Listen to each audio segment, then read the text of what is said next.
All right, everybody. So woke up this morning to the news that Israel is taking out their enemies in Lebanon. This is to the Hezbollah terrorist group. This is the same group that Israel went ahead and put the beepers with the explosives, took out most of their leaders and a lot of their forms of communication.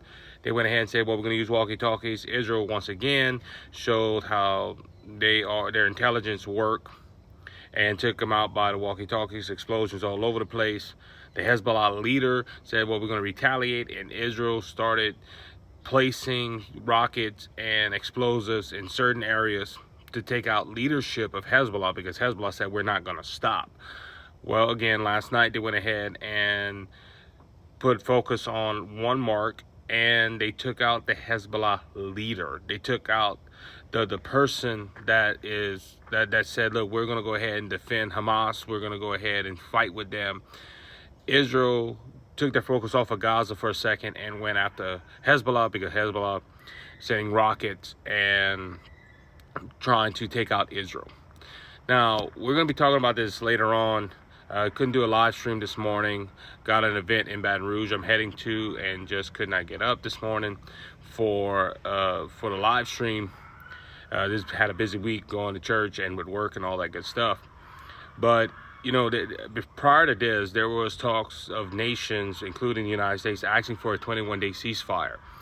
And Israel was like, no. You know, Prime Minister Benjamin Netanyahu talked to the UN and said, listen, Israel wants peace, but they're fighting us. You know, if the terrorists would just lay down their arms and the terrorists would just stop shooting rockets into Israel, there would be peace in the Middle East. A lot of people every time you hear of a ceasefire, they blame Israel. Oh, Israel this, Israel that. It's not Israel.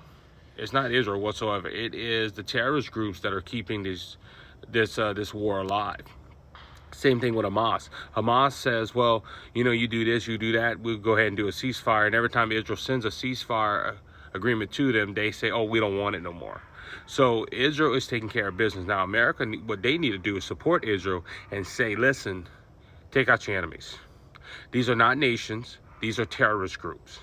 Now, unfortunately, Lebanon and Gaza, Hamas is like their government.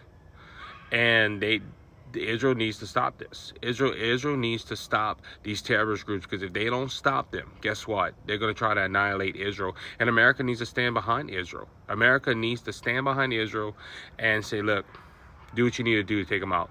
And I know this November, if Donald Trump's elected as president of the United States, he's going to do that.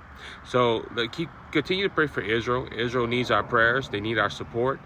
And, you know, I know there's going to be some people that are going to watch this. They're going to disagree with me on my stance on this. That's fine. We can have a disagreement. Comment below. We can start a conversation. Look up the Isaac Hayes Show. Again, later on in the day or tomorrow, I will be making an episode, and these stories will be in my opinion. So go ahead and check out the Isaac Hayes Show on Spotify, Apple, on iHeart, and Amazon. And you can also find me on YouTube and Rumble.